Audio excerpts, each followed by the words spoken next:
joined by Briony Lyle, and a very special guest at a place that's been very important to your family, and I know it's going to be an emotional time for you this week. The first Emirates Australian Open without Jarrod Lyle for a very long time, your late husband. How are you tracking? Okay, I'm okay at the moment. Yeah, it will be a tough week, I think. Elements of it will be tough, but it's a fun week too. Professionally, it's a really fun week. We've always really enjoyed it. So, yeah, it's odd to be here without him, really. I imagine you've had dozens and hundreds of people come up to you and give you a pat or ask you how you're feeling. Yes. Is that overwhelming? It actually hasn't been too bad so far, because I don't think people are expecting to see me, and they're not expecting to see me working. So I've had a few people that have kind of, you know, I've recognised them and I've had to say, oh, hey. And they, oh, it is, you know, it is you. They're not expecting me to be here in this capacity, but here I am. This is what I'm doing. Well, let's talk about your capacity this week for a second. You're here with Challenge Cancer and also Leuk The Duck and other things around charities to do with Jarrod. Yeah, it's all really, even from my point of view, it's a bit confusing to try and explain it all. But we are here, we're in a Leuk The Duck tent, trying to sell Leuk The Duck products, and all the proceeds of that go back to Challenge. So to continue all the work that Jarrod was really passionate about with kids and families going through cancer. And on top of that, we've got a, we're kind of launching this hashtag Do It For Jarrod campaign. And basically the premise behind that is that as Challenge, we're trying to help as many families as we can through their journey, but we can't reach everybody. So I'm hoping that we can inspire anyone that knows somebody going through their own cancer journey, that they'll just reach out to them and cook them a meal or mow their lawn, or just really simple things, because we can't possibly help everybody, but other people can be doing those little things.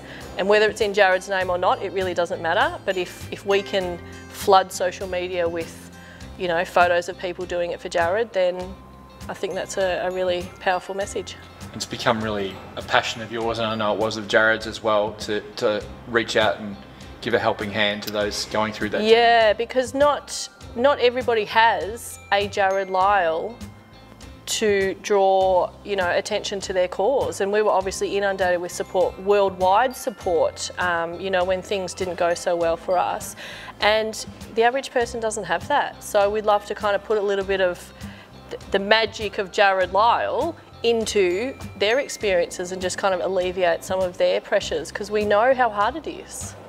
Have you been staggered by the number of people and the location of people who've reached out to you in the last few months? Oh, astounding. And I don't think anyone could have anticipated it. I mean, I know there are people that follow Jarrod. I know that he does have a profile, you know, people were interested, but I don't think anybody could have anticipated the outpouring of support that we got. Firstly, when we announced that that we'd made the decision for palliative care, and then when he actually died, I don't think in my wildest dreams I could have sat back and thought, oh yeah, this was expected, this amount of support and outpouring from all around the world. And from the worst of the human condition, what Jarrod was suffering, you see the best of humanity, don't you? Yeah, it was just amazing, and I can't explain it. I really can't explain why his story in particular was just so interesting and engrossing to so many people. I don't know. Well, let's talk about that. Sure. It was going to be an autobiography. Yeah. But there's a book with a few different twists now being written about Jarrod's life, mostly in his voice still, but there's been a bit of talk about that. Can you tell us any more? Can you update us? Yeah, so it's something that Jarrod and I started the process, I think it might have been about 18 months ago, really. Ever since I've known him, people have said, you should write a story, you should write a book. And it was something that he wasn't opposed to, but he was always waiting to achieve something phenomenal on the golf course to kind of be the pinnacle of his career, and then, you know, like the catalyst for actually writing the story. And that obviously didn't happen, and then he, you know, had his first relapse, and then, you know, we kind of know what happened over the last few years. But we started the process seriously about 18 months ago, before he relapsed again. And then when he did receive that diagnosis, we had to speed things up a bit because the urgency was to get his voice recorded because it's his story. And I think, I don't know, someone can tell me, I think it's still essentially an autobiography because it's his words all the way through. It's his voice, it's his, it's his stories. And then we've just got some input from other people giving their, as you know, you're heavily involved, but just giving their, their little stories and whatever along the way.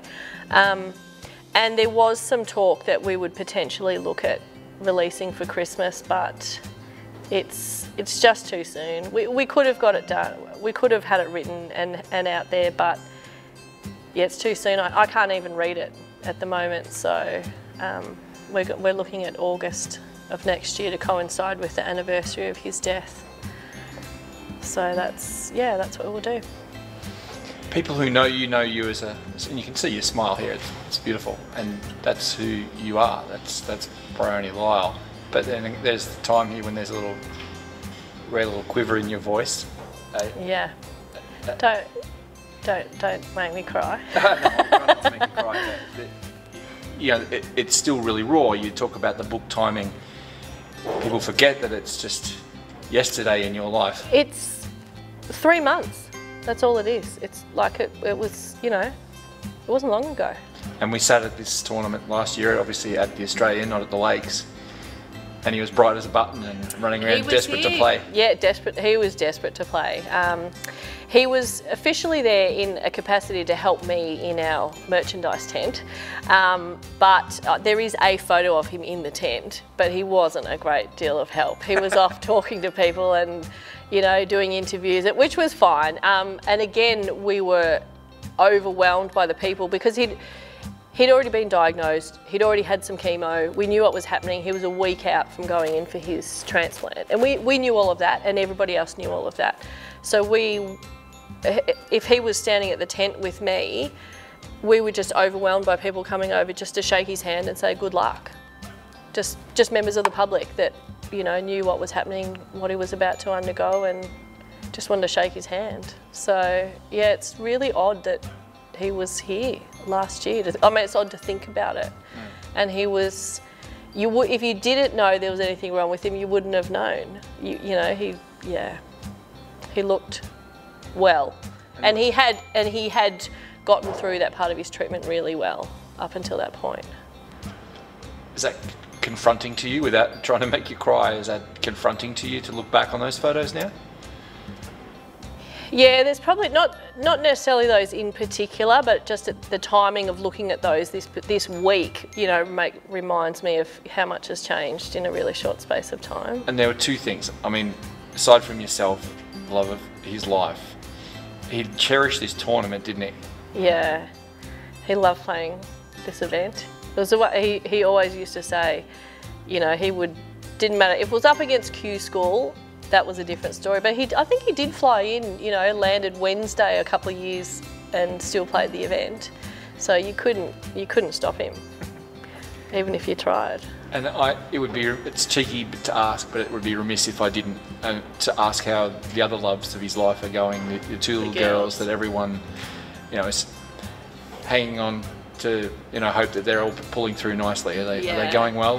Yeah, I think they are. I mean, I've never been through this before. I think they're okay. They're a little bit unhappy this week because I left them at home. But yeah, it just wasn't, I couldn't bring them for a week and think I was going to achieve anything.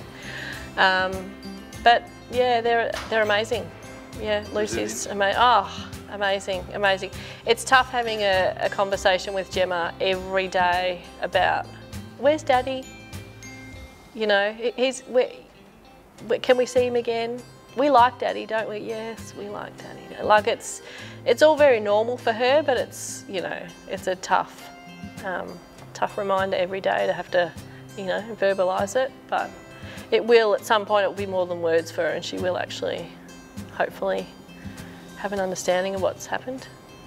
Well, I mean, there's nothing really for me to say, but you're much loved by the Australian golf community, and we urge people to get around you and importantly this week, the cause of Leuk The Duck and the Jarrod's gift as well. Yeah, so we're not about, I mean, obviously we're hoping we sell out of Leuk The Duck products, which is, you know, very doable, and it's become a real symbol of a whole lot of different things, Jarrod and Challenge and Leuk, but just golf, cancer, you know, it's quite a powerful symbol now in itself, but more than that, you know, we don't, in order to be part of Jarrod's legacy and Jarrod's gift, you know, we don't need people's money, just help those other people that are going through cancer journeys that we can't possibly, you know, have an impact on anywhere in Australia or around the world or whatever. Just, you know, lend them a hand. It's bloody hard. It's a hard journey.